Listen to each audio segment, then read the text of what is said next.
Ya, entonces empezamos. Estoy con Juan Luis Muñoz, gran audiovisualista iquiqueño, con una larga trayectoria. Cuéntame, Juanito, ¿cómo estás? Bien, Little Flower. Bueno, no sé si todos saben, pero yo te digo Little Flower. Little Flower, sí, sí, es conocido en el mundo under por Little Flower Audiovisual. ¿Tú sabes por qué Little Flower, cierto? Sí, sí, sí, sé por qué Ah, Little ya. Flower. Sí, sí, y recuerdo de dónde viene ese Little Flower también. Por Stuart Little. Stuart Little, claro. Oye, Juanito, cuéntame, ¿tú a qué te dedicas? O sea, yo te presento como audiovisualista, pero ya sé que tú tienes un amplio rango de habilidades. Sí, sí. Bueno, yo me dedico al mundo audiovisual.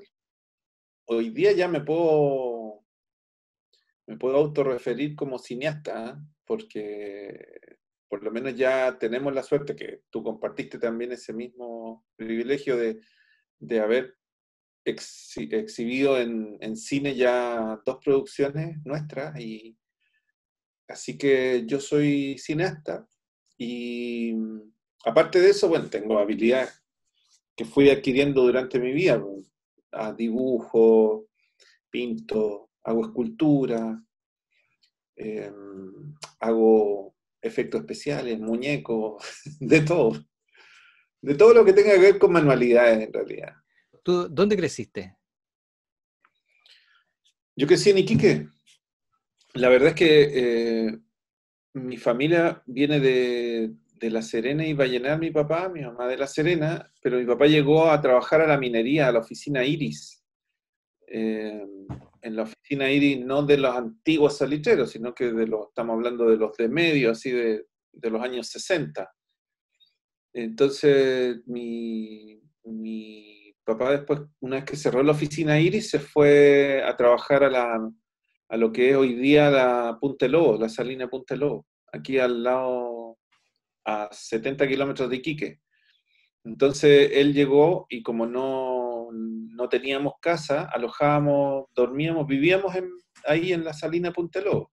Antes se llamaba Patillos y la empresa original se llamaba Minera Santa Adriana.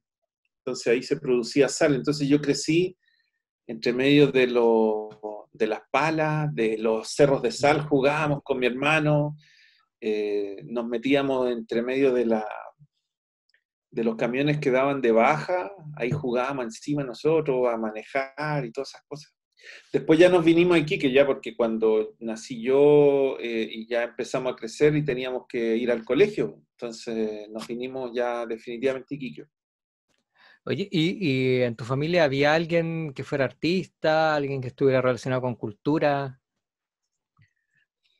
No, no, fíjate, mi mamá no le pegaba a la cosa artística, pero bueno, de cierta forma sí, porque ella siempre hacía como las típicas mamás, estos bordados, cocina muy rico, eh, hacía cosas como de una dueña de casa normal.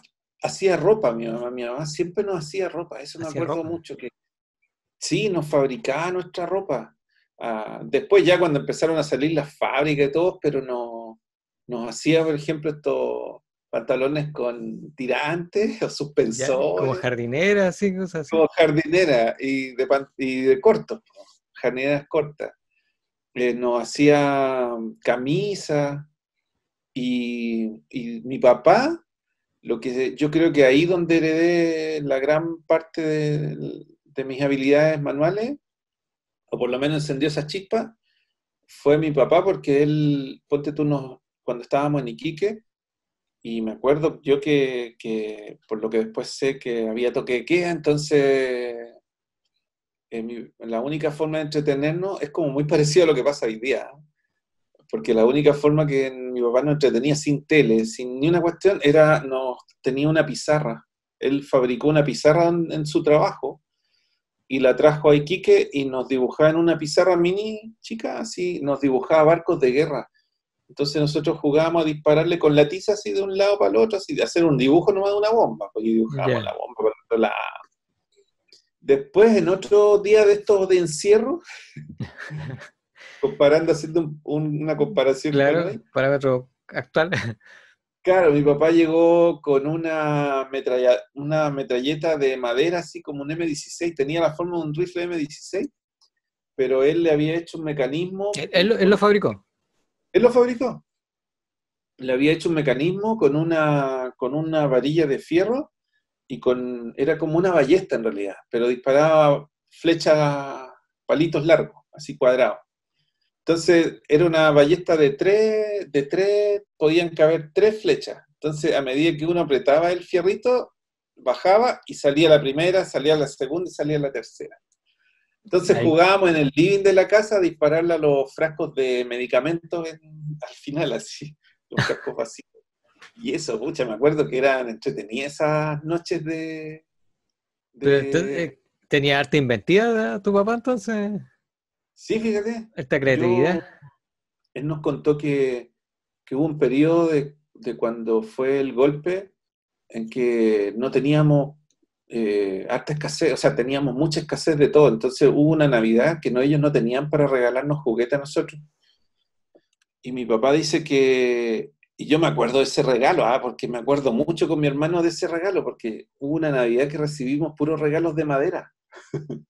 Mi hermana recibió una cocina con los platos, con la rejilla, todo así, todo detalle, era muy de fábrica.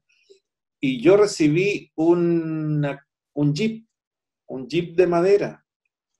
Y mi hermano una camioneta como de esa doble cabina, de esa, como la Loop, esas grandes para atrás. Y lo que me llamó la atención, que me dijo, oye, esto no es de fábrica, porque el decorado de la camioneta era como una bandera de cuadro. Y esa bandera de cuadro yo la veía siempre en los cigarrillos Monza, unos Mm. cigarrillos que traían un auto de carrera. Entonces, claro, mi papá recortó eso y se lo pegó ahí como en toda la banda del auto, ahí cachado. Y claro, él después nos cuenta como el 2010 que era porque ellos no tenían plata y que estaba muy, muy difícil la situación y para recibir un regalo en la Navidad, él fabricó esos juguetes.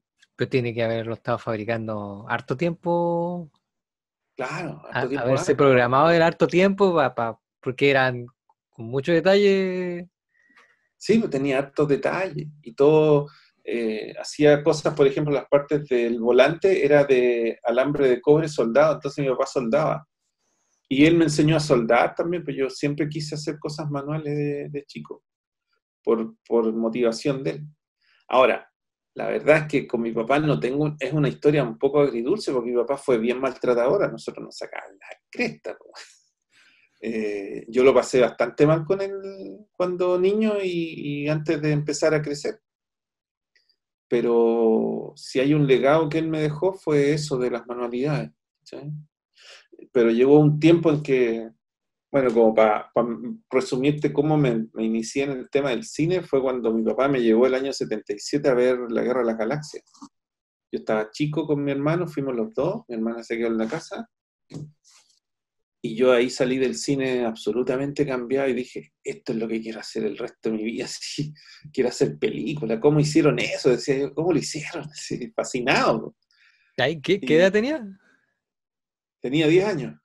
Y ahí tú dijiste, ya, esto es lo que quiero hacer, Lo que yo quería hacer, sí, así como como que sea. no, como sea, no cabía en mí. Había ido al cine a ver películas de James Bond que a mi papá le gustaba mucho con mi mamá y lo acompañábamos, pero no era lo mismo. Cuando fui a ver La Guerra de las Galaxias dije, esta película es para mí. Pero en ese momento, ¿tú tenías noción de qué es lo que era el cine, cómo se hacía algo, o no estabas totalmente, era solamente el sueño de hacer cine? No, no sabía nada de las películas, cómo se hacían, pero sabía que eran películas porque además Star Wars, la Guerra de las Galaxias específicamente, cuando se lanzó, dejó la patada porque salió mucho en los diarios y como que era la película que más cara había costado, con más efectos que todo. Entonces yo ya sabía que era una película y que tenía muchos efectos y que eso era caro. Eso es lo único que sabía. Claro. Y anteriormente había salido Tiburón. Entonces ahí me acuerdo que me empecé mi chispa por el cine, porque de Tiburón yo sabía que era un tiburón mecánico. Y me acuerdo en el diario que mostraban una foto del tiburón mecánico por dentro. Así, yo veía unos circuitos, un montón de cosas. Y también me acuerdo que llegué a la casa No, yo no vi tiburón en el cine, sino que yo vi mis papás me contaban, po, y además que me acuerdo que en ese año nadie quería meterse al agua porque todos pensaban que se lo iba a comer un tiburón. Claro, era el pánico Había, una- general. había un pánico general. Y después yo veía las noticias que hablaban de tiburón, pues entonces yo decía, oh, qué bacán, y me fabriqué un tiburón, pues. Yo por el afiche nomás de la película, que yo lo iba a ver al cine de Tarapacá, entonces me quedaba pegado mirando el afiche, o en el diario, el aviso chiquitito de tiburón, y yo lo recortaba, y después me fabriqué un tiburón de Plumavit, así, le puse los dientes recortaba latas de leche nido, y le hacía los dientes así de metal. Y de Star Wars también, pues cuando apenas llegué a la casa me hice una nave al tiro así de palo y con rejilla, un montón de cosas que inventaba. Así nació mi afición por hacer cine, o sea, así partió la semilla de ir a hacer cine algún día. Oye, y ya después, ¿cuándo pudiste, digamos, tomar una cámara o empezar a, digamos, hacer algún trabajo, algo audiovisual? Fue bien frustrante en un principio, porque imagínate, te estoy hablando cuando tenía 10 años, y yo mi primera cámara me la pude comprar cuando tenía 26 años, que estaba trabajando en el banco. Pero antes de eso yo quería hacer videos, pues tenía 22, 23 años y quería hacer videos. Entonces me juntaba con mis amigos del barrio. Yo vivía ahí en el sector de la Zampoña con Rancagua y, y me juntaba con unos amigos en la plaza.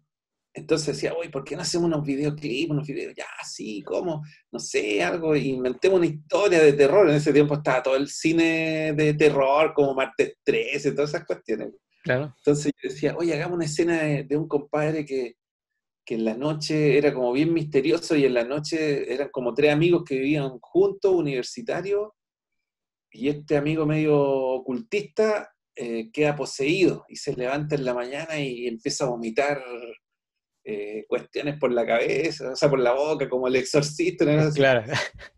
Y me acuerdo que el compadre que actuó, porque llegamos a filmar una parte de eso, le metimos huevo, batimos huevo así, y clara de huevo y yema, y le echamos témpera verde.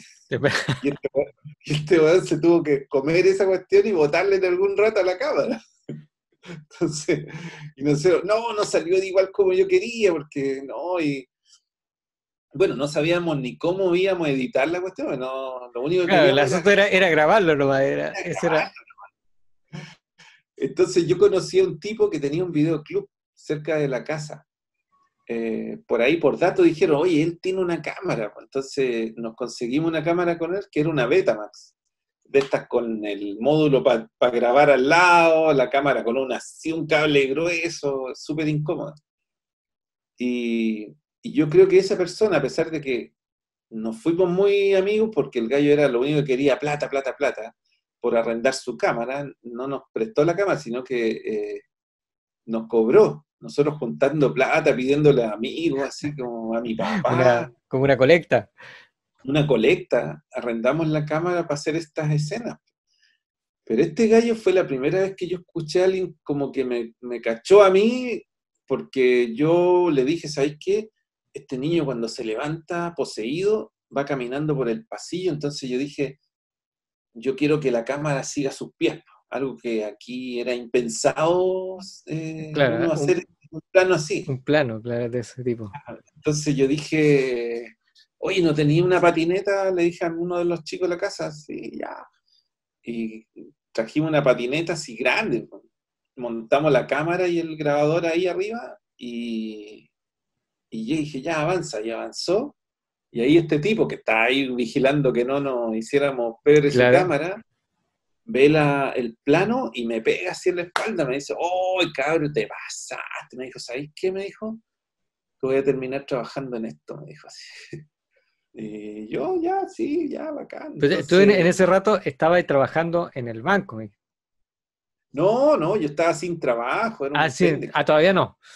Yo te digo, antes de que yo fuera dueño de una cámara, nosotros Ya, arrendamos cuando yo tenía 23 años, que ya. trabajaba en lo que fuera, me acuerdo que estaba trabajando en una empresa de alargadores, así alargadores plásticos, una cuestión así. Sí, porque en ese tiempo, y al menos en Iquique, bueno, en realidad en Chile, no habían como muchas posibilidades de estudiar cine o Ah, artes. Era una que era carísimo, si es que había, los pocos que habían, y muy difícil de llegar. claro, o sea, hasta el día de hoy todavía es difícil estudiar cine, o sea, es más accesible y todo, pero todavía así estudiar en una escuela de cine es caro, es caro. Yo consulté cuando, mira, cuando me fui del banco, el año 2001, 2002, perdón, me dieron un finiquito más o menos y yo dije, aquí me voy a ir a estudiar cine.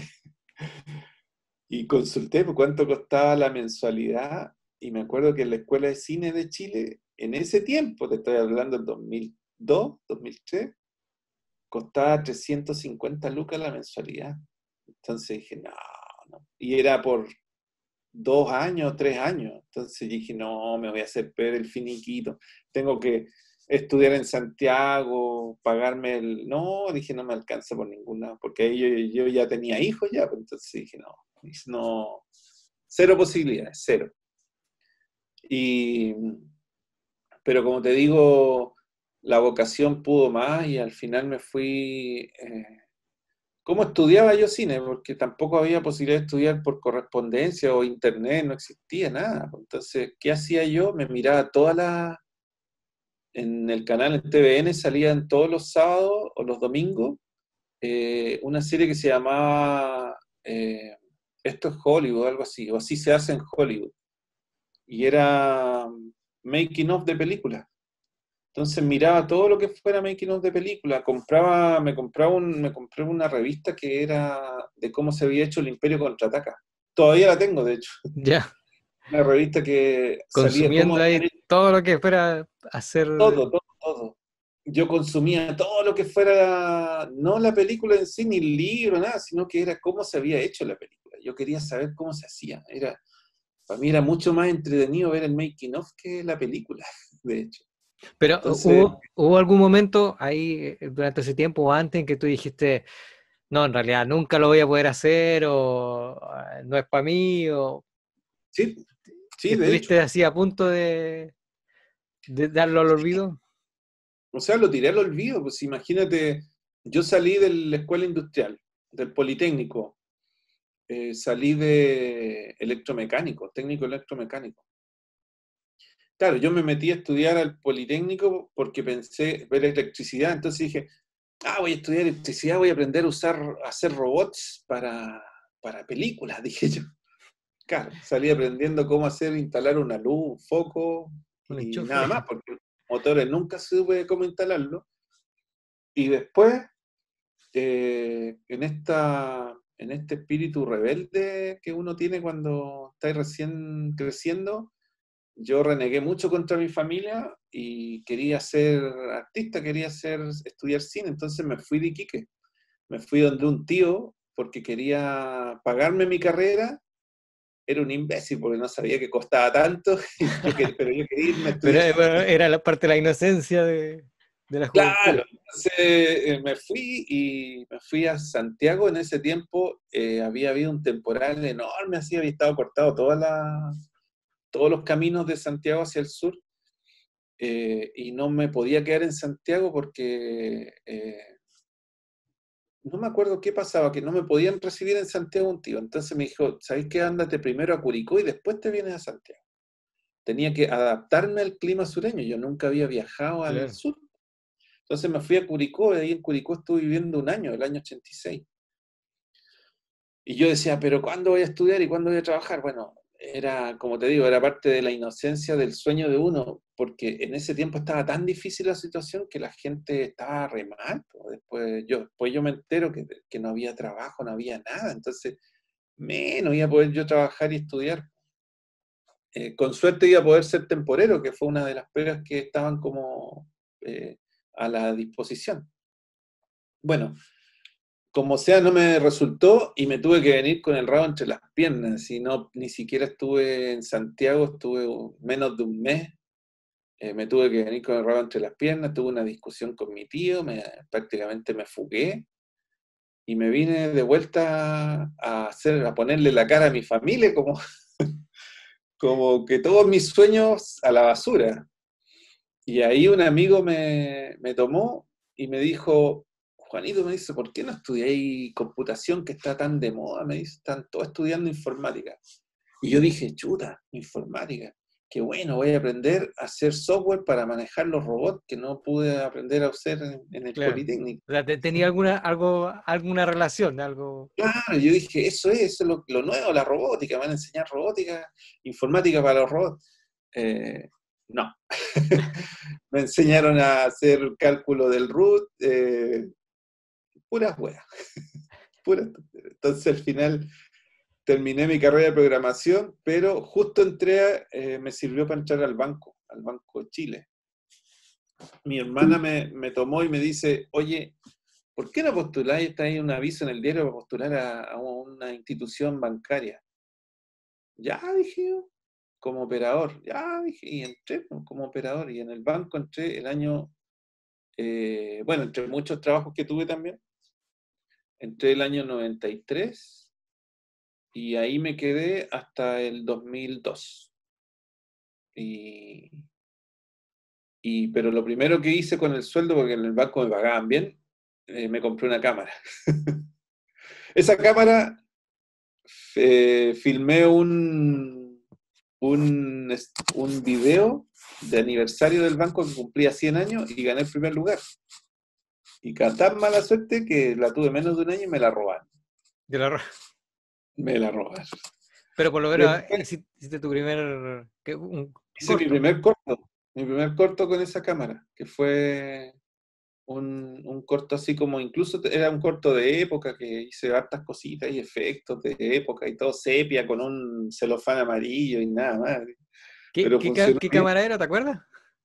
Sí, era una JVC, una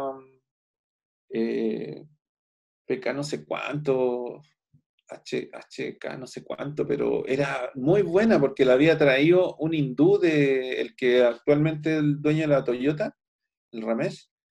La había traído de Estados Unidos y era un modelo que no existía acá en Iquique, o sea, en Chile. ¿Y sabes qué es lo que tenía de particular? Que nunca le vi a otras cámaras, que hacía stop motion. Tú la programabas la cámara, entonces Mm, podía, no sé si, bueno, los que no conocen stop motion es hacer animación cuadro a cuadro, es como tomar una foto, tomar otra foto y claro. después juntar todo eso y que se vea un movimiento. Y esta cámara hacía eso, filmaba como en intervalos y grababa así, pero preciso el stop motion. Y ahí yo hice un pequeño corto animado. Eso fue lo primero que hice, digamos, completo, porque del amigo este que botaba las cosas por la boca no Claro. salió nada. Entonces fueron puros Ese experimentos, pruebas, puro pero experimento y parte al final, del aprendizaje. claro, que ni siquiera me quedé con esos videos. Y qué lástima que no los tenga, porque hoy día serían joyas esos videos para mí. Entonces hicimos esa cámara, la usé y el banco justo sacó un concurso de videos de los 100 años y yo lo gané. Creo que no debe haber tenido mucha competencia, a pesar de que era a lo largo de todo Chile, pero entre los funcionarios del banco. No creo que muchos funcionarios del banco hicieran Claro, videos. claro. Y Y también un buen ojo. claro, con una onda así de más de producción, porque yo empleé gente, hicimos escenografía en un lugar antiguo, se vistieron de época, pasó un auto, hasta un auto antiguo pasó, entonces fue harta producción y todo así conseguido nomás para el concurso. Y ahí me gané un equipo musical. Bueno, Este fue mi no, premio no por tenía la... mucha relación, pero por la superproducción, claro. No, y lo más chistoso, que decía, primer premio, un equipo musical Sony. Y yo dije, wow, un equipo musical. Estaba de moda Luis Miguel en ese tiempo, entonces yo vengo y me compro todos los CDs de la colección de romance de Luis Miguel y toda la cuestión. Y, y cuando llega el equipo musical, era una radio doble casetera. No tenía, me tuve que entubar los discos, los CDs. Guardarlo ahí. Claro, hasta que tuviera plata para comprarme un equipo musical con CD. Oh, Entonces, que me evaluaron súper bien así, me mandaron incluso una crítica del video que estaba, me dijo, muy bien utilizado el sepia, y que el sepia era un papel celofán pegado en una tapa de cassette. Eso era el Pero feedback bueno, que recibí. eran las técnicas del momento que tenías a la mano. Oye, Juan, Sí. ya entrando un poco en tema cine, ¿qué te gusta del cine nacional? ¿Y qué no te gusta? ¿Qué no me gusta del cine nacional? Eh, eh, lo encuentro quizás poco jugado en algunas cosas. Eh, Creo que hay, pero es una opinión súper personal, ¿ah? Porque no es culpa de los actores, pero es de los directores. A mí no me gusta ver mucho los rostros de televisión. De hecho, no veo novelas, nunca he visto una novela, no, porque al final me aburre ver a los actores chilenos, ver la puesta en escena de las novelas no me gusta. La encuentro muy mala, de frentón, no es que sea deficiente, la encuentro muy mala. O sea, una dirección de fotografía, una preocupación en set, o sea, todo se ve muy plástico, casi como una película de Tim Burton, así. Entonces, casi un cómics. Como un sketch Todo, permanente. claro, ultra mega iluminado, que no haya ni un lugar oscuro. Y entonces, esos mismos actores, entrando en ese círculo y después viéndolo en las películas, no les creo mucho, ¿ves? A pesar de que encuentro que hay buena fotografía en cine, eh, pienso que falta salir un poco de esquemas más clásicos, que es lo político, lo marginal, eh, pero entiendo perfectamente, ¿eh? No es que no me guste, las novelas no me gustan, pero el cine chileno me gusta, pero no es de mi gusto personal, a mí me gusta más hacer cosas con más ficción. Cuando yo antes de entrar a este mundo me hablaban de, es un cortometraje de ficción, y yo veía y era una historia, no sé, pues, de una señora pobre, y que esto no es ficción. Pues no, pues después entendí que lo que a mí me gusta más es la ciencia ficción, Claro. la historia más que tengan otros mundos, no es lo normal, ¿ves? Pero es por un tema de crianza, simplemente porque yo me crié viendo el cine de ciencia ficción, el cine fantástico, el cine como de Spielberg, ese que te llega al alma, que te emociona, pero que está bien presentado, no hay cosa, no es marginal. No digo que sea malo, sino que es un tema de gustos, ¿no? A mí me gusta más la fantasía, porque es lo mismo que la historia del gran pez. ¿Viste esa película? Sí, sí, sí. De, El de, gran pez de Tim Burton, ¿no? Sí, es de Tim Burton, sí. sí. Al final, cuando el hijo se decepciona de su papá y le comenta en el lecho de muerte ahí al amigo de su padre, le dice, no, es que mi papá nos mintió toda la vida. Y le dice, ¿qué te hubiese gustado? ¿Que te hubiese contado la historia de una persona de 2 metros? Eh, o, ¿O te hubiese adornado que era un gigante venido de una tierra lejana de fantasía? ¿Qué es lo que es más entretenido? Creo que lo segundo, le dice. Y eso es lo que me pasa a mí, ¿ves? Me gusta ese adorno que te saca de una realidad. Claro, con las posibilidades que tiene que el cine, no solamente contar lo real, lo tangible, de repente abrirnos a otros mundos posibles, Claro, a a otras otro realidades mundo. posibles. O disfrazar la realidad con una ficción que sea bonita, que sea una cosa, o sea, no bonita, no es la palabra bonita, sino que adornarla. Eh, no sé, por ponerte un ejemplo, un asesino en serie, la historia de un asesino en serie, quizá yo no la plantearía como una película dramática, quizá la plantearía como Jason, la historia de Martes 13, ¿cachai? Que es un personaje que nunca muere, Claro, que aparece y desaparece, que lo pueden quemar, triturar, matar, cortar, de todo, y no le pasa nada, siempre aparece claro. íntegro. Entonces, esas cosas son entretenidas porque además te ligan un poco con la psique humana, que es los sueños.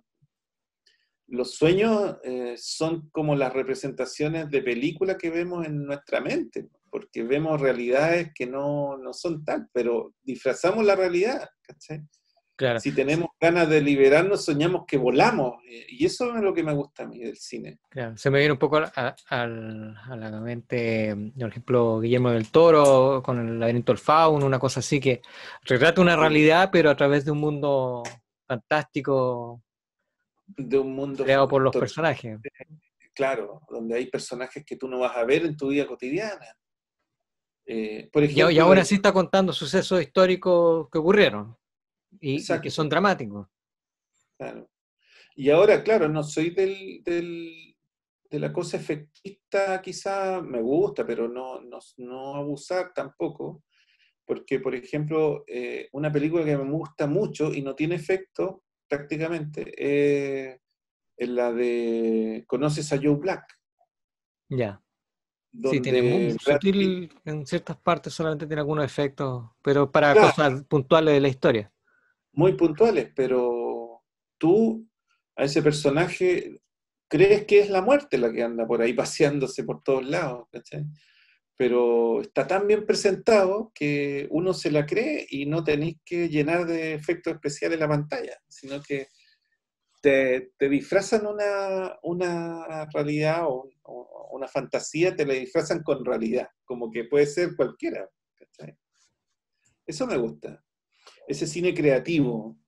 Me gusta que el ser humano, o sea, como director, me gusta poner creatividad en las películas, adornos, no contar una historia ultra mega dramática o que sea ultra mega triste, eh, porque al final la vida tiene todo eso, ya con lo que vive uno en lo Claro, cotidiano, tienes todos esos elementos.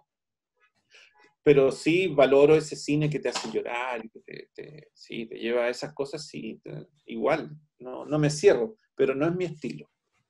ya. Mira, te voy a compartir la pantalla porque vamos viendo algo y vamos comentando. ¿Qué es lo que estamos viendo ahí, Carlos?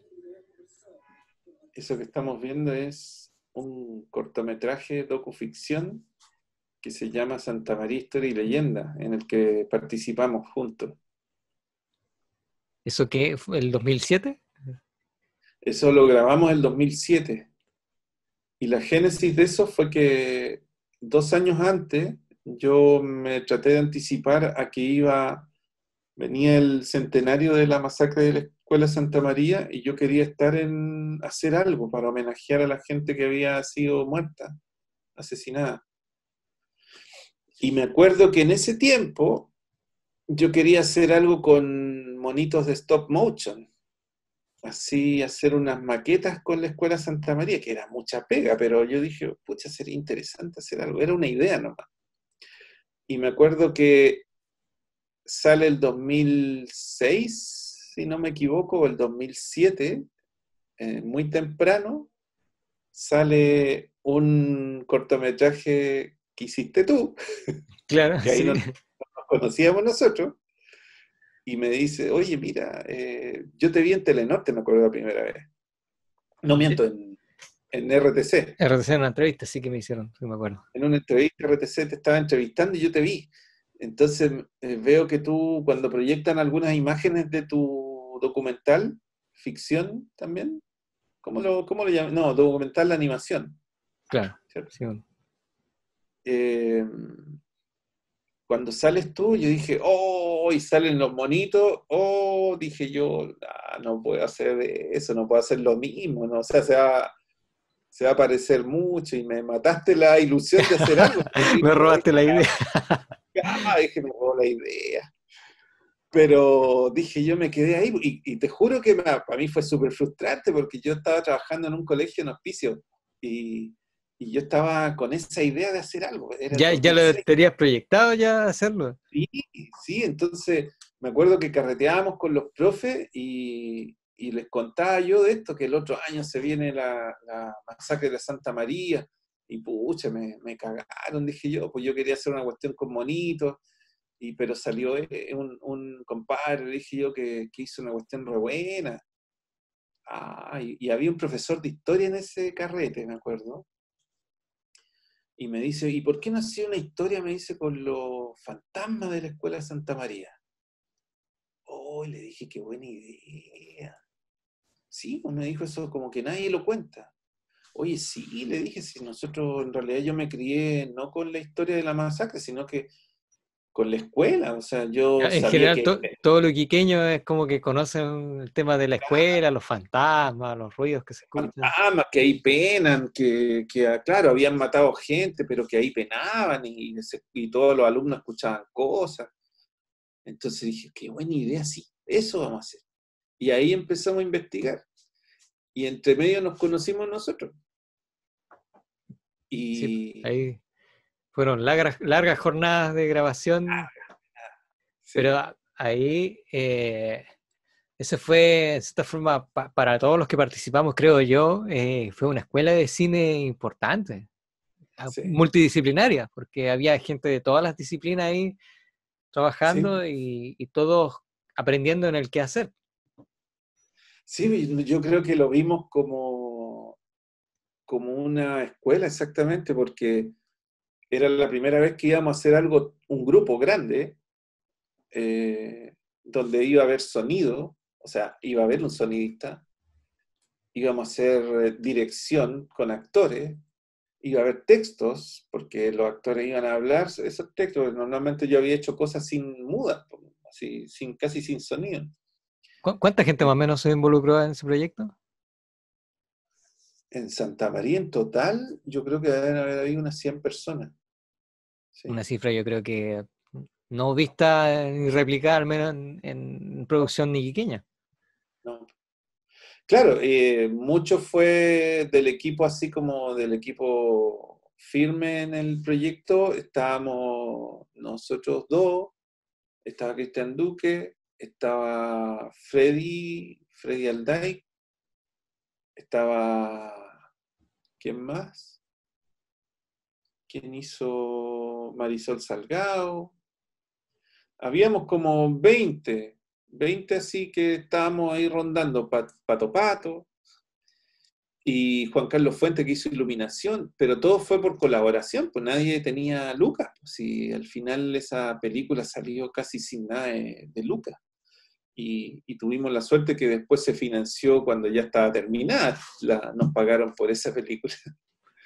Eh, Y además que fue una escuela porque a ti me acuerdo que te exigimos así, pero al full con el tema de los efectos digitales. Claro, claro, ya hicimos varias cosas que no, creo que, bueno, yo nunca había hecho y creo que nadie había hecho, hicimos efectos digitales y efectos prácticos, mezclamos.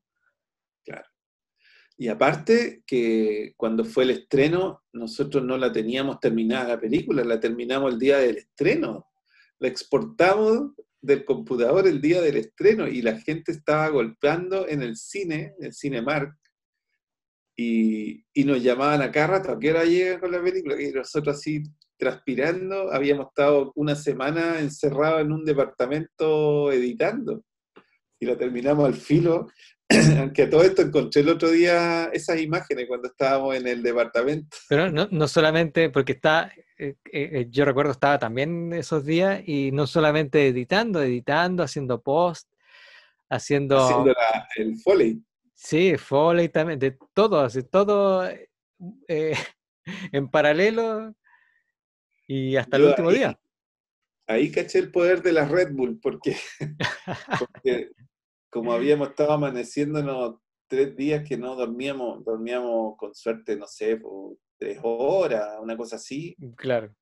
y de ahí puro comprar. Me acuerdo que el migraña nos quitó los celulares a mí con el Cristian, dijo, ya, no van a recibir más llamados, y los guardó. Entonces, los celulares, tuvimos 3 días que no contestábamos celulares porque nosotros teníamos que estar encerrados en una habitación editando. Me acuerdo que yo me puse hasta a llorar. Me puse hasta a llorar, así como que ya no aguanté más la presión y dije, no, no vamos a llegar, no, no vamos a llegar. Y ahí en mi graña, Aparte que los computadores no eran tampoco grandes equipos como máquinas, entonces que se bloqueaban, recuerdo, de repente se caía el claro, programa. ahí el programa se quedaba pegado. No, fue dramático ese montaje. Y ya una vez que estuvo terminada y nos fuimos al cine, oh, fue muy bacán. Ese fue, Porque, creo que, bueno, no, más antes desconozco, pero fue como el gran evento hasta ese momento nunca realizado de cine local. sí, sí, absolutamente. En cuanto a cine local, hola, Caro. En cuanto a cine local, Vale, chao. no ha habido otro, o sea, fue el primer evento así de esa magnitud donde realizadores iquiqueños hicieran una producción y con estreno en Cinemark y todo, y con cóctel y toda la cuestión. Claro, público, autoridades, alfombra roja, recuerdo. Sí, esos seguidores, ese foco, ese seguidor para arriba al cielo, se veía espectacular. Y, y de ahí nosotros prometimos que esa película la íbamos a mandar a festivales, que iba a estar ahí un año ¿Fue a festivales? recorriendo. ¿Fue a circuitos? Sí, pues el primer festival fue La Perla del Norte en Antofagasta, que era un festival súper importante. Diría que el único festival en ese momento en el norte, y se fue y no ganamos nada. Nos fue súper mal. De hecho, de hecho, había un tipo que era joven, salido de escuela de cine, y que ganó su cortometraje, ganó. Y él dijo que no se debería permitir que personas, no sé si lo decía por nosotros en general, pero era súper clasista él en el sentido que no debería permitirse la llegada a los festivales de cine de gente que no tuviera experiencia en cine, que no fuera de escuela en el fondo. Ya. Eso sumado a que no ganamos nada en ese festival fue súper deprimente, porque decía, chuta, ¿qué hicimos? Nada que ver. Me sentía Claro, no sé, su primer festival y de inmediato claro. negativo. Una respuesta no Aparte, muy... aparte yo, como siempre he aceptado la crítica, y fui y ubiqué al jurado que nos había evaluado. Y le pregunté qué le había parecido Santa María Historia de Leyenda. Dijo, sí, me dijo, tiene muchos errores esa película. Así, así que me sentí peor. Claro. Entonces ya, y en ese año quedamos en ese festival. Después el segundo festival que quedamos fue el Festival de Cine de Valdivia. Y fuimos al Festival de Cine de Valdivia. Fuimos los mismos, porque al final cuando en un año postulan varios cortometrajes y películas, se ven en todos los festivales, porque andan recorriendo el mismo Claro. circuito. Y estaba el mismo tipo que había ganado en Antofagasta. Otra vez. Entonces, puta, otra vez, nos van a hacer pebre, dije. Y, y el Festival de Cine al Día, que es uno de los más importantes de Chile, al final lo ganamos. Lo ganamos, fíjate. Y el chico que había ganado en la Perla del Norte no figuró, ahí tampoco no Se dijo dio vuelta un nada, poco la historia dio ahí. vuelta la historia, y ahí me di cuenta que esto es súper subjetivo, o sea, Claro. un jurado puede evaluarte mal en un festival y en el otro le encantas al jurado, va a Claro, depender de los eso. parámetros de evaluación al final dependen del tipo de festival, el objetivo, el jurado que esté en el momento. Son muchas Pero fíjate, condicionales. también fui a hablar con el jurado que nos evaluó bien, y le dije que qué le había parecido, y me dijo, no, me dijo, bueno, era la mejor película que vimos de todas las que compitieron. Pucha, qué bueno. Dijo. Y me dice, tiene hartos errores. Y, le digo, bueno, sí, obviamente, pero me dijo, ¿sabes qué? Creemos que era un súper buen proyecto como para hacer un largometraje así de terror, ficción. Me dijo, estaba súper bueno. Como deberían postularlo, decía, como a largometraje. Así que eso me motivó harto. Y después quedamos en el Festival de Cine de Viña del Mar, pero no fuimos, no pudimos ir y quedamos en un festival del Río de la Plata, tampoco pudimos ir. Y es muy importante cuando uno queda en un festival ir a presencial, porque depende mucho si nombran al director, como hay rondas de prensa y todo, Claro. si tú no estás ahí, prácticamente no existe, entonces no te evalúan bien. Lo cual no me parece correcto, porque debería igual, si tu Hablar película por es sí sola a la hora. exacto, exacto. Pero genial, o sea, nos quedamos con el trofeo. Mira, y no es que estuviera preparado, sí, lo tenía aquí en la mesa. De hecho, este es el premio del Festival de Cine, que de ahí Muy lindo. dice Ahí se ve. Premio Mejor Cine Cortometraje de Regional de Valdivia, 2008, octubre de 2008. octubre de 2008. Entonces, es súper pesadito. Y entonces ahí fue como un aliciente para poder seguir en esto. Dijimos ya, nosotros que partimos sin experiencia, sin escuela, sin nada, y ganamos un festival de cine, perfectamente podríamos seguir haciendo películas. Y eso ya dije, ya, aquí ya no paro ya. Y aquí estamos viendo La Esmeralda 1879. Qué bueno. la gran epopeya. La gran epopeya. Mira que se veía bonita. Bacán. ¿Cuántos años de producción fueron esto? Esto partieron en el 2006 y el 2005 partió la Esmeralda, pero el 2007 recién se empezó a filmar y se terminó de filmar el 2009. 2009. O sea, 2007, 2008, 2009. 3 años de rodaje. En ¿Cómo distintas llegaste épocas. a, cómo llegaste a la Esmeralda? De casualidad, porque como yo siempre hacía cosas manuales y tenía habilidades manuales, sabía trabajar en fibra de vidrio y esas cosas, Enrique Cáceres, que es el que vieron ahí en la Santa María, Era el me llama, historiador. el historiador. Él era director del Museo Naval. Y me llama una tarde, me dice Juan Luis, me dijo, anda un director de cine acá en Iquique, me dice, y, y quiere hacer el combate naval de Iquique, me dijo. Se llama Elías Llanos. Incluso creo que es pariente de Eduardo Llanos. Gense, sí, me dijo, yo le hablé de ti, po, que a ti te gusta el cine y que tú eres bueno para hacer cosas manuales, porque él quiere hacer los cañones.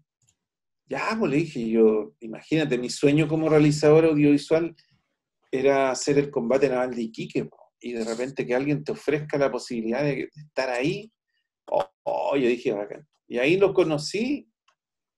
Y cuando supo que yo hacía otras cosas, que era audiovisual también, me invitó a trabajar en la película como registro del making of. Primero hicimos el casting, y el casting también, que te tengo ahí grabado en un casting. También participa.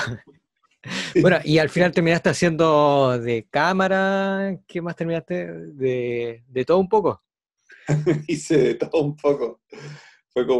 También fue la escuela ya como la universidad del cine para mí, porque la Santa María fue la escuela del Instituto Profesional y ya la Esmeralda fue la universidad, porque partí haciendo la cámara del casting, haciendo el casting para las personas que querían postular. Después, en el rodaje, eh, antes del rodaje me dijeron, oye, ¿puedes grabar tú algunas cosas, la preparación? Entonces hacía making of, todo lo que se ve detrás de cámara, lo que no se ve en cámara. Y cuando empezaron ya a hacer pruebas de efectos especiales, yo hablé de que a mí me gustaban los efectos especiales y que sabía hacer algunas cosas y me preguntaban si yo podía hacer cañonazos. Le dije, sí, sí puedo hacer. Ya, pues me dijo, a ver, haznos una prueba. Y yo llevé la prueba de los cañonazos y le gustó, así que me dijo, ya, contratado como efectos especiales. Entonces, hacía efectos especiales, hacía making of, hice el casting también, y después hice producción, cuando había que mover los barcos que se construyeron en la ballenera de Iquique, que no era un lugar para construir barcos, era una ballenera, una ex ballenera, que era un botadero de la municipalidad, y ahí construimos la Esmeralda y el Huáscar, y después los tuvimos que sacar y llevarlos al astillero en el puerto, y ahí se armó de nuevo y se botaron al mar. Y, y también registrando eso, y después me tocó hacer la producción de arte también, porque habían cosas que no estaban bien construidas en la Esmeralda, y yo como tenía confianza con el director, le decía, oye, pero esto está re mal, pues le dije, el reloj de la Esmeralda parece el reloj que usaba mi hija cuando le enseñaban a leer los números. Parecía un reloj así hecho muy básico como de kinder. Claro, tú ya con experiencia ya de haber construido maquetas, haber hecho réplica. Entonces yo decía, pero ¿cómo no? Igual que los tallados en madera eran recortados de cholguán y pegados así todo plano. Y dije, no, si los tallados en madera son así con cuerpo, con intrincado y todo. Y me dijo, ¿tú lo podías hacer? Sí, pero le dije, eso es fácil, se hace con plumaví nomás. Y como yo sabía hacer fibre vidrio, se hace con plumaví, se tira resina o colafrí y después se pinta como madera. Ah, ya me lo puedes hacer, sí. Entonces me metí a la producción a la parte de arte. Y entonces ya llevaba, mira, casting, efectos especiales, making of, producción y producción en arte. Ya tenía 5 pegas ya. Me ¿Cuánto tocó tiempo ser... cuánto tiempo estuviste dentro de la producción? En general, Estuve de de todas las faenas que hiciste. 2008 hasta el 2010, que fue el estreno. Porque igual después me tocó hacer recorrer con el director y el productor general, recorrimos Chile estrenando la película. Entonces fue súper bacán haber trabajado en La Esmeralda, porque además pasaron muchas cosas donde el director, primera película que hacía, y se tira el salto con una película de época y con esas características en el mar que los que saben de cine tienen claro que el mar es muy difícil de filmar, en un mar que no es impredecible, a veces había marejada. Estuvimos a Claro. punto de perder la Esmeralda, el Huáscar, porque el Huáscar se cortaron las cadenas y se fue contra la playa, lo salvaban a última hora los marinos. Pasaron N problemas para Porque grabar los esto. barcos los construyeron, ¿cierto? Eran réplicas a escalas. En realidad, más que réplica, la palabra exacta es set flotante.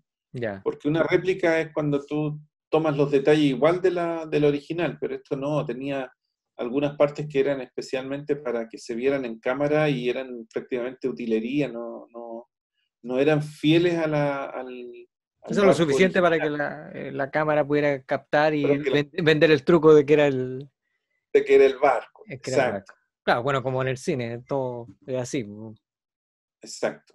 Entonces, entre medio, también hicimos los balazos del cuerpo de algunos personajes. Ahora todo se hace digital, pero en ese momento nosotros hicimos balas incrustadas en los uniformes con agujeros y bolas y bolsas de sangre.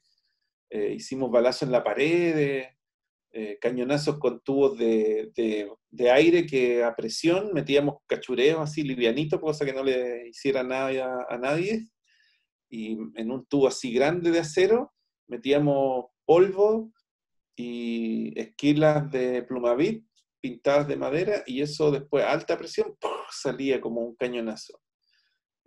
Lo usamos una vez. Pero no, yo no sabía la proporción de eso, pero cuando lo usamos, yo le dije, oye, ¿sabes qué? Le decía al director de fotografía, pucha, no lo vamos a poder usar otra vez. Me dijo, mira, el que lo hayas hecho una vez, me dijo, ya está por pagado ese efecto. Porque en realidad, claro, no costó tan caro hacerlo, pero se logró un objetivo visual bonito. Se emplearon hasta explosivos de verdad antes que se hundiera la Esmeralda, porque estábamos con la Armada y la Armada nos puso 2 explosivistas. Entonces ellos eran como así como los minions, así, ¿dónde? Hay que poner la bomba. Claro, ¿dónde hay que poner la bomba? ¿Dónde hay que poner la bomba? C4, usaban C4. Entonces sí, no, esto es re fácil, y así como súper entusiasmado eso. Y si le ponemos un tarro flamígero mejor, dice, Claro, me eso, imagino que ellos normalmente no tendrán mucha oportunidad de hacer explosiones. claro. Claro, y más encima participando en la película, y en la película que deja como arriba a la Armada, así que estaban felices, po. Y nos decían, ya, queremos poner, ¿dónde quieren poner? Ya, y tenemos pruebas filmadas, incluso de cuando y fuimos a hacer las primeras pruebas de explosiones a donde se hundió el combate de donde estuvo la Covadonga con la Independencia, en Punta Gruesa. Sí, sí. Punta Gruesa. Ahí fue la primera vez que se filmó en la Esmeralda y nosotros fuimos días antes a hacer las pruebas de explosiones. Entonces dispararon, porque llevamos un pedazo de la Esmeralda original de nuestra película, dispararon Una y parte. decían, claro, ellos dispararon unos rifles M16 y si se fijan, dijo, no se va a notar, en cámara no se va a notar. Y claro, efectivamente, tú disparas a una madera y no se ve como ¡pum! Un poquito así de astilla, pero la cuestión para Claro. adentro sale y es más fuerte. Así que ya dijimos, no, esto tenemos que hacerlo con nuestros petardos que eran con cable y todo, ya. Después nos enseñaron cómo hacer con cordón detonante, hacer como el hoyo de que deja un cañonazo cuando atraviesa una madera. Sí. Eso funcionó perfecto, de hecho lo hicimos súper bien. Y después ya como broche de oro pusieron un tarro grande así, como un galón, no más de esos de 5, esos galones grandes de 30 litros, y le pusieron combustible, aceite, y arriba un cono de C4 con un cono de cartón. Y eso lo hicieron explotar. ¿Sabes qué? Yo primera vez que veo una explosión así, porque una cuestión que, ponte tú, explota aquí y se arma así como un hongo primero, de una bola de fuego abajo, y de ahí sale para arriba el hongo. Y dije, no, esto es como que ya la Esmeralda la hundieron con un misil, no, le dije, esto es Claro. muy... Pero ellos estaban felices, no, si está bueno ese, no, le dije, esto no va a resultar, no, no le va a gustar al director, es demasiado. Era demasiado Claro. tiempo Pero moderno. Una sí, explosión. no, pero había muy buena disposición de la Armada, hicimos hartas cosas. Entonces, y después me tocó hacer asistencia de dirección, porque cuando se estaba hundiendo el barco, nosotros estábamos ahí y le habían puesto explosivo al barco para que se hundiera más rápido, porque estaba mucho rato que no se iba a llenar de agua lo suficiente para filmarlo. Entonces dijeron a los explosivistas, los llamaron a los minions, pónganle un También explosivo, hay ya dijeron, explosivo. ¿dónde? Y ellos felices se metieron al casco sumergido, porque estaba medio sumergido en el mar. Sumergido. Con Eh, traje de hombre rana y todo eso. no, nada, se metieron así nomás, Así con unos nomás. calzones largos y instalaron su explosivo. Y, y todo esto, mientras en unos buques alrededor de nosotros estaban el director de foto esperando el gran final del hundimiento. Mientras tanto había una cámara volando en helicóptero. Y nosotros ahí arriba del barco que se estaba incendiando y más encima se estaba hundiendo, pero no se estaba hundiendo a la velocidad que queríamos para poder hacer la escena. Así que le ponen el explosivo y dice, ya, esta cuestión va a explotar en, no sé, unos 20 minutos. Ya, ok. Y nosotros ahí, pues, y el director gritándonos que nos fuéramos, que saliéramos ya, porque ya, imagínate, con tripulación arriba del barco, que eran gente de la Armada que estaban ahí vestidos como marinos, algunos tirados como muertos, y estaba Fernando Godoy encima, nuestro actor principal ahí arriba del barco. Entonces yo les digo al Fernando antes de irnos, le digo, Fernando, y aparte que yo tenía una cámara, estaba grabando algunos planos ahí bonitos, le digo al Fernando, ¿sabes qué? Fernando, no hemos visto en este hundimiento, no hemos visto cómo se tiran los marinos, cómo se sacan la ropa, la desesperación del momento del ¿Y hundimiento. eso estaba en el guión? No, pues no Ah, no, estaba. no estaba. O sea, en el No, momento, improvisación. en el momento le dije, ¿por qué no hacemos una escena? Le dije, yo quería dirigir. Le digo, ¿por qué no hacemos una escena donde tú estés? Y me dice, ya, pero cómo gritamos? Y yo le preguntaba a los marinos, ¿cómo dirían ustedes que se van a pique, se van a hundir? no sé, dijo, y que se tienen que sacar la ropa porque si no se ahogan. No sé, diríamos, la orden sería a quitarse la ropa, hay que sacarse la ropa, nos vamos al agua, nos vamos a pique, nos vamos al agua, ya nos vamos al agua, porque yo no sé si a pique existía en ese tiempo. Claro. Entonces decidimos que el grito era, nos vamos al agua, hay que sacarse la ropa, nos vamos al agua. Ya, ya Fernando, listo. Ahí teníamos sangre, teníamos una botella de sangre artificial, así que tiramos unos marinos al agua. Otros amigos con la bomba que estaba llenando la Esmeralda con agua, empezaron a tirar agua sobre la cubierta, cosa que se Y viera todo como eso mientras ponían los explosivos, estaban grabando, exacto, hundiéndose exacto, la improvisación así sobre la marcha.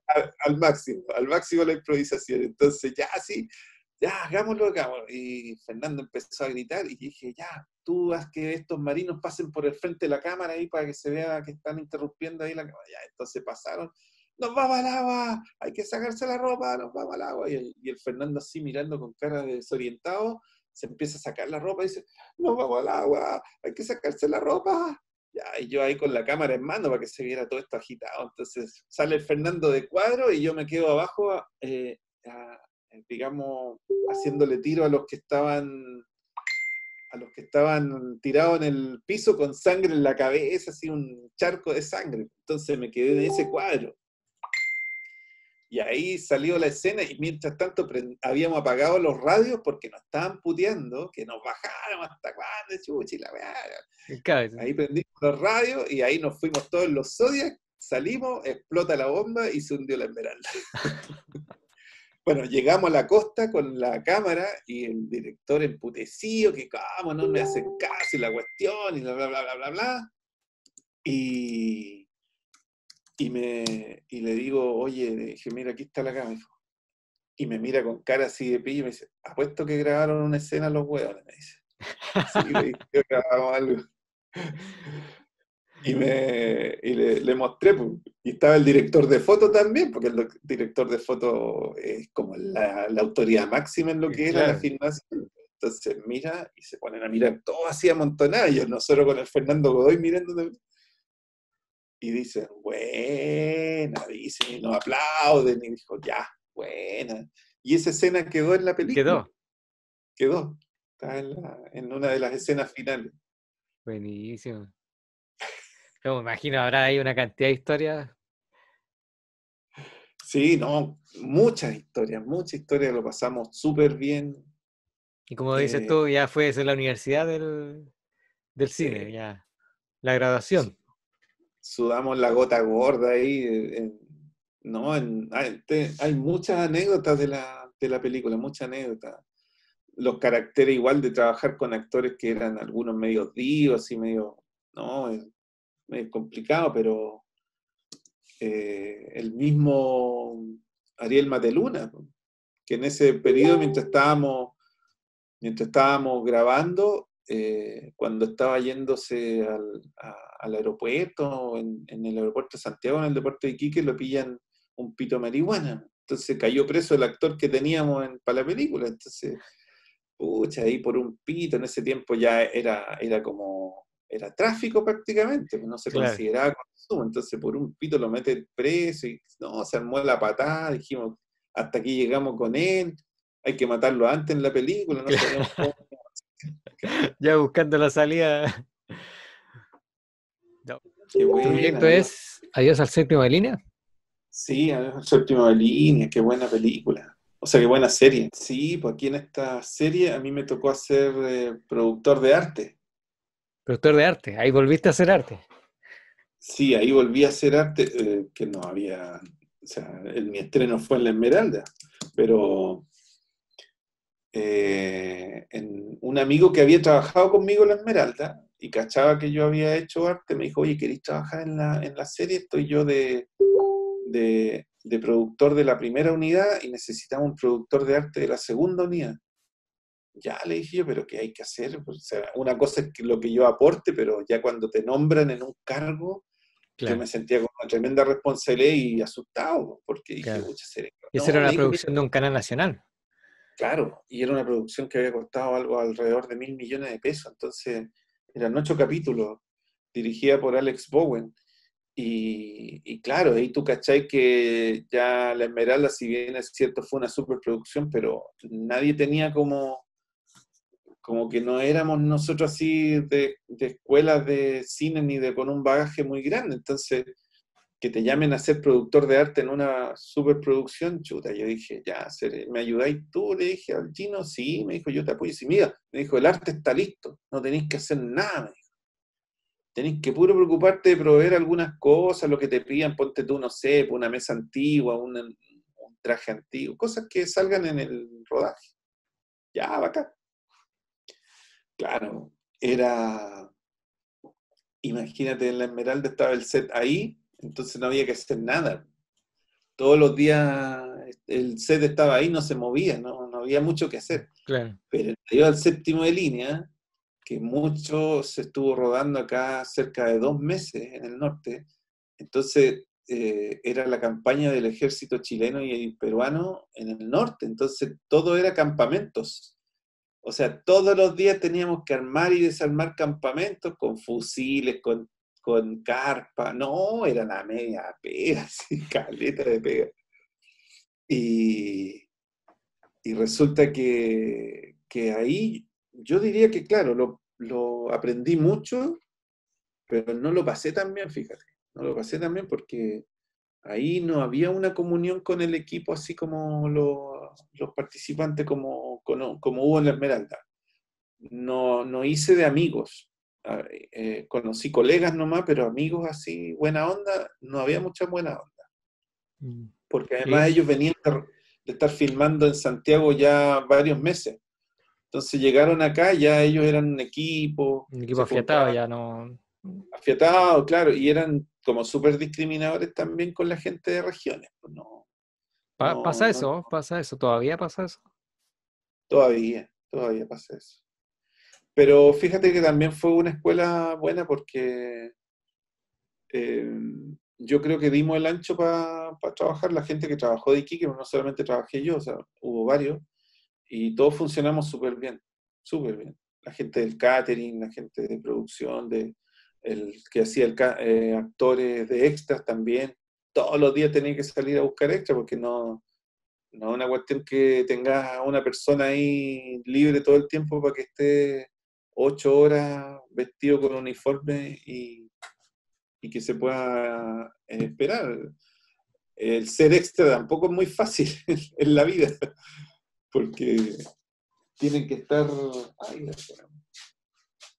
tienen que estar Lo vengo esperando. a brigar, Me ¿cachai? vienen a brillar. Sí, Estamos en ya entrevista, la Miguel. visto ya. ¡Oh, la news! La Ñusta Huila. La news está Willac. Qué ¿Qué es bueno. lo que es la Ñusta Huila? Para los que no conocen la historia. La Willac es la tirana, la conocida por todos como la tirana. La El fiesta de nombre, la tirana, la fiesta religiosa.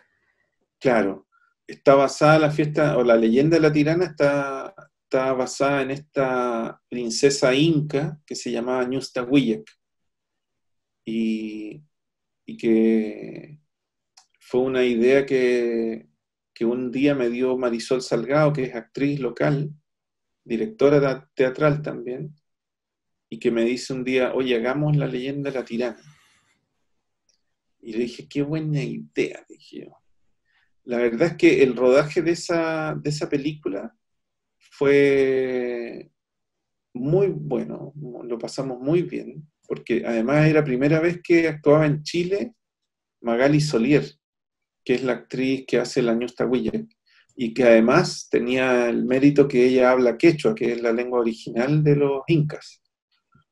Entonces, y era una actriz que ya tenía premios internacionales, había ganado el Oso de Oro en Berlín como mejor actriz por su Claro. papel en La Teta Asustada, una película súper galardonada, peruana. Y primera vez que participaba ella en Chile y actuó con nosotros en la Ñusta Huillac. A mí me tocó dirigirla y fue un encanto dirigirla a ella. Era muy buena actriz.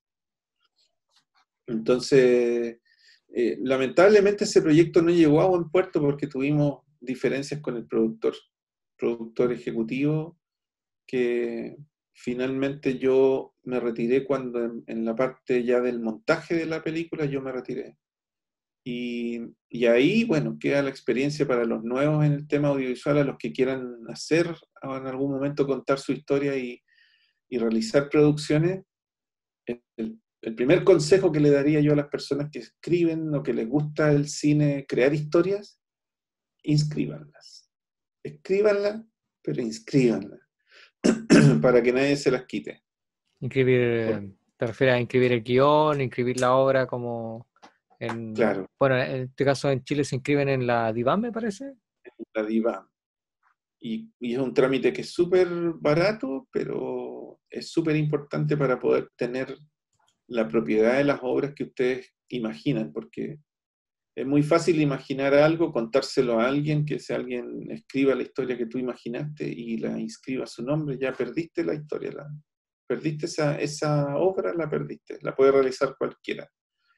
También me tocó dirigir y entre medio me tocó hacer un pequeño efecto especial ahí que quería yo, Un gustito que quería un te quería gustillo de hacer. hacer un efecto especial. Pero fue Pero entretenida ese porque estaba orientado a hacer un corto, siempre iba a hacer un corto. La siempre idea era hacer un corto sobre la leyenda de la tirana, pero con posibilidad de mostrar en la fiesta también de la tirana, para poder hacer ese enlace, el enlace, claro, el enlace entre por qué se celebra la fiesta de la tirana, claro. debido a que entonces se creó una historia, bueno, una historia que todos saben porque no hay que crearla, porque está ya esa leyenda de la ñusta. Eh, pero faltaba la parte moderna y ahí nosotros creamos un personaje que era una persona que llega a buscar su identidad de cierta manera después de muchos años de estar ausente de la región, vuelve a la fiesta de la tirana porque su familia la llevaba ahí cuando niña, entonces ella estaba Claro. muy ligada a esta fiesta y ahí logra esta conexión con la ñusta, con la leyenda de la tirana. Esa era la historia. Vamos a ir pasando al último video, porque, bueno, de trabajos tuyos y que han participado hay un montón. Yo sé que podríamos estar aquí horas, pero al menos he tratado de rescatar algunos puntuales que yo sé que quizás han influido no solamente en ti, sino que en el resto de los creadores, pues, y en la comunidad. Este me parece que es de los últimos. Futuro, Este es un proyecto tuyo, personal, ¿cierto? sí, sí, es un proyecto personal que Lo, escri- nació, lo escribiste tú, lo grabaste, dirigiste todo. sí, lo escribí el 2018, 2018, 2017, 2018 lo terminé de escribir con un taller de guión que se hizo eh, y quedó ahí porque la verdad es que ese taller pretendía contar varias historias de los participantes de ese taller, que eran algunos ya con experiencia y otros sin ninguna experiencia, y se logró filmar de esas 16 historias, se lograron filmar 6. Y Futuro no se pudo filmar porque, bueno, la idea era filmarla en una semana y Futuro no se podía filmar en una semana porque era una producción importante, requería bastante producción, porque además era un corto de ciencia ficción futurista, que hoy día ya no sé si es tan futurista porque habla un poquito de lo que estamos pasando hoy día, que tiene que ver con el ser humano, con las pestes, con un montón de cosas que se nos están viniendo encima. Con el clima, distanciamiento social. Exacto. Entonces, fue un corto que me pasó tiene varios filtros de cómo nació, porque yo grababa muchas historias grababa muchas fiestas para el interior. Y, y me di cuenta que arriba, si tú vivieses arriba, porque hay gente que vive arriba en pueblos que están abandonados prácticamente, que son 4 personas y no vive más. Pero cuando es la fiesta de ese pueblo, llega hasta 1000 personas llegan a ese pueblo a pasar la fiesta durante una semana, 3 días, qué sé yo. Pero el resto del año son 4 personas que viven en Casi ese pueblo pueblo. fantasma. Claro. Entonces, pero ellos se autoabastecen, se autosustentan, tienen paneles solares, tienen su ropa de abrigo, se la fabrican ellos, tienen sus animales, el agua está ahí. Entonces eso me inspiró un poco para esta vida de estos personajes que viven después de un apocalipsis, viven ahí encerrados en un búnker, abajo de un salar, en el salar de Coipasa. Y no puedo contar más detalles porque tienen que ver en algún momento el desenlace de Futuro, ¿no? Y tampoco la otra referencia de qué me inspiró a hacer esta película, que tiene un giro bien repentino, eh, y que me inspiró otras cosas que vi y leí, que dije, esto es lo que va a terminar la película. Que cuando la conté la primera vez, porque la primera vez que alguien escuchó de Futuro fue una amiga que se llama, la que comentaba con la que se le ocurrió la ñusta, Marisol Salgado. Entonces yo le conté la historia, oye, ¿te imaginas que esto, que allá, unas personas que viven en un búnker abajo de la tierra después del apocalipsis, el papá le relata todos los días cómo fue la humanidad en su tiempo, y al final pasa esto, y me dice, no, qué desgraciado, me dice. No, me dijo, no, no podía hacer eso. Le dije, sí, lo quiero hacer. Y eso fue una idea nomás. Entonces, para los que alguna vez vean este programa, es maravilloso sentir esa sensación de que algo que contaste, se lo contaste como un cuento a alguien, lo puedes ver en la pantalla, Lo puedes ver como, claro, una historia. como una historia. Entonces, es bacán esa sensación. Bueno, y Futuro, este rato, ¿en qué etapa está? ¿Qué etapa se encuentra?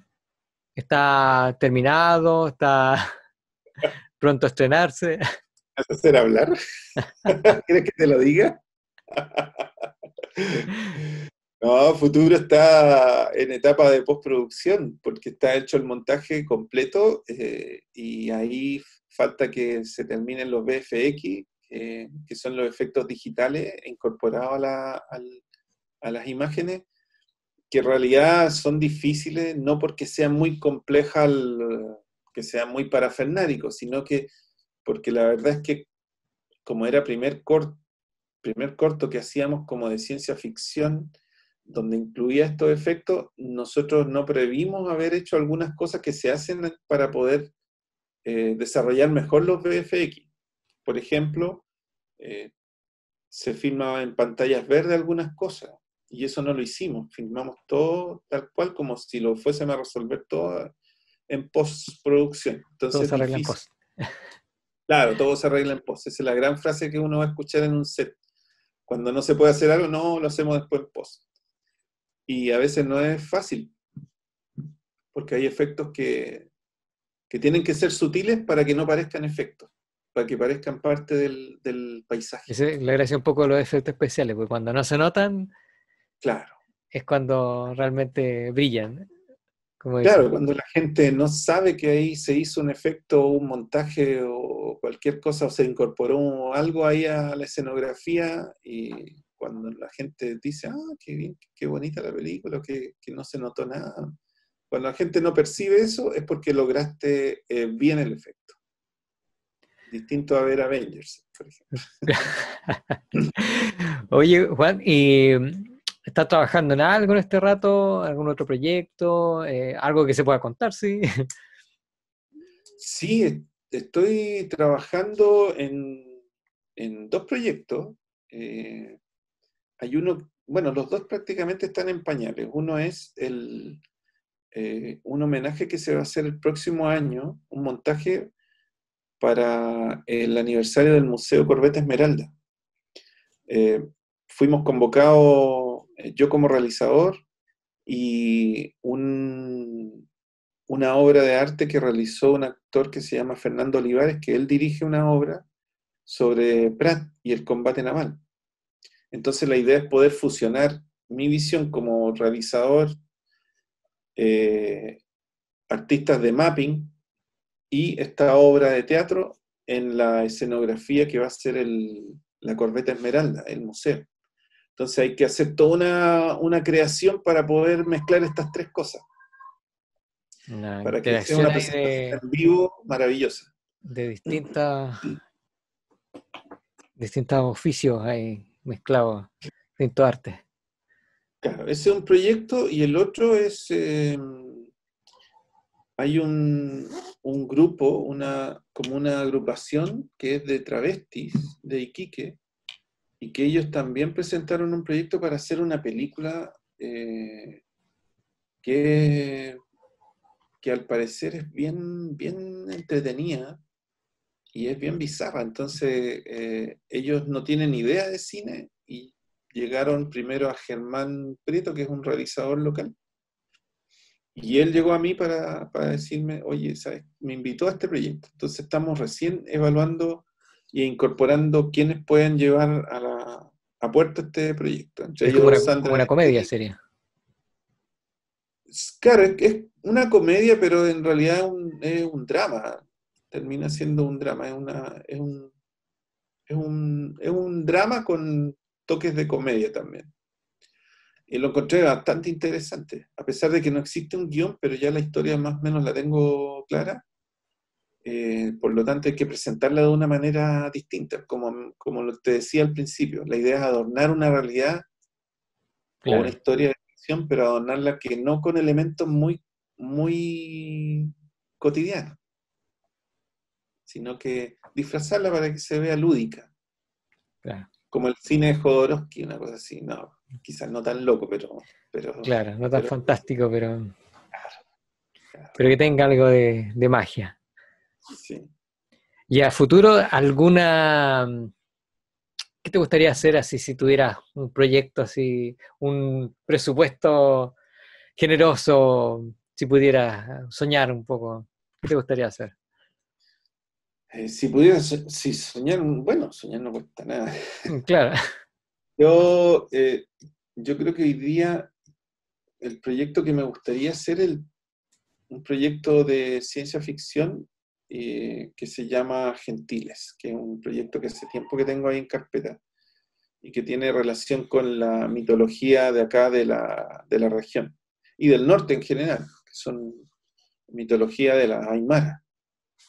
Es sobre unos seres que ellos, a quienes ellos respetan mucho, que se llaman los gentiles, y que incluso hasta el día de hoy ellos no hablan mucho sobre esta creencia. Por lo tanto, hay un halo de misterio ahí que me gustaría explorar eh, y me gustaría llevarlo a la pantalla, esa historia. De tal forma que el que lo vea llegue al norte aquí en algún momento diciendo que está en la tierra de los gentiles, que sienta que va a encontrarse en algún momento con algún gentil. Ese es un proyecto que me gustaría desarrollar bien.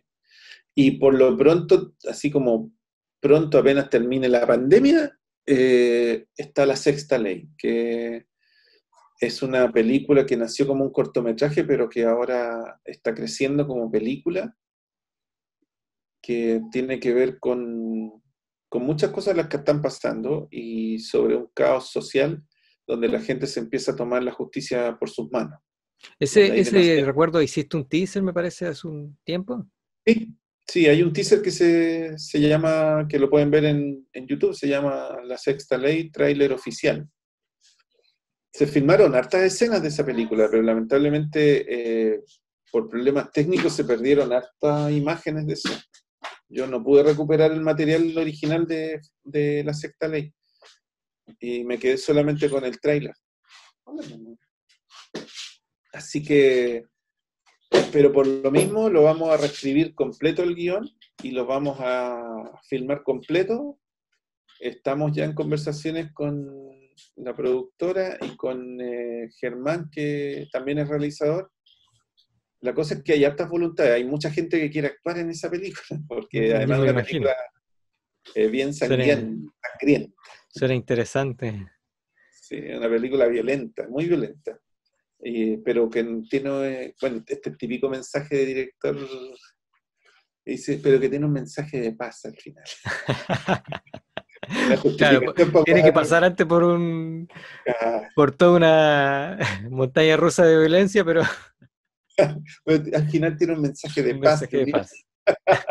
Claro, pero es para satisfacer el gusto de mostrar sangre en la pantalla, ¿no? No, Claro. ¿Tenemos sangre. visita? Tenemos visita. Fernanda, saluda. Hola. Bueno, Juanito, y para ir cerrando, un cuestionario rápido. Responde lo que se te venga a la mente rápidamente. ¿Algún grupo de música que te guste en este rato? Me gusta Kenny. Kenny. Kenny. Sí, me gusta Kenny. ¿Y algún libro que hayas leído últimamente que te ¿Algún libro? guste? ¿Sí? Soy pésimo para leer. Pésimo. ¿Y alguno que te Pésimo. acuerdes que te haya gustado bastante? El que leí, lo último que leí que me gustó el guión fue el de La Noche de los Héroes, que es del proyecto que te comentaba, que me gustó mucho. Fue la lectura de ese guión me emocionó bastante. ¿Alguna película? Película, oh, tantas, pero la lista de Schindler. Este Schindler. Ujú. ¿Algún corto o película de animación? Película de animación, Coco, me encantó. La vi hace poco, la había visto hace un año y la vi hace poco y volví a llorar. Sí, está muy lindo. Eh, Terrible, y ¿y, mañana encima. y con quién te gustaría trabajar? Ya sea de Chile, de afuera, como actor, como director, como X. ¿Con quién te gustaría trabajar? Me gustaría trabajar con Steven Spielberg y con Quentin Tarantino. Y actor, así si me tocara, si quisiera, tuviera que dirigir a uno, ¿Ya? me gustaría dirigir a Charlize Theron, Charlize Theron. mujer, y hombre a ver, así como el primero que se me viene a la mente, a Brad Pitt, lo encuentro muy buen director. Y, o sea, buen actor, digo. Y otro actor que me gustaría dirigir sería a Benicio del Toro. Bueno, Juan Luis, muchas gracias por participar, eh, por haberte quitado bueno, ya hay un poco más de una hora, No pero me, al menos para mí se me pasó volando. ¿Ah? a mí también, no me quitaste nada, me diste un respiro Bueno, yo me en esta entretuve cuarentena. un buen rato, así que eso, muchas gracias por participar. Y ahí, bueno, voy a estar colocando yo enlace a los videos que me comentaste, a otros más, proyecto para que vean tus trabajos. Así que Ya, eso, muchas gracias. gracias a ti por la entrevista y cuando quieras, cuando dispongas. Bueno, ahí quedamos. Chao, chao. Chao, gracias.